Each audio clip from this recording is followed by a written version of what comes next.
So it was a place they flooded. And he went in there all proud of his degree and was going to sit down and help the people. And an older black woman sat him down and said, "Young man, you are not coming in here to teach us anything. You coming in here to listen to us." And that's what changed Jim's right that moment, that it wasn't about teaching or anything. It was about listening to the community, and organizing the community meant helping the communities get a sense of their own power. Mm-hmm.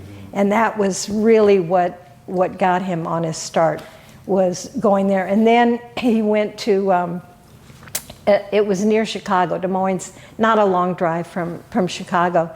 And he met Howard Plebans, hope I'm saying that right, from Columbia University.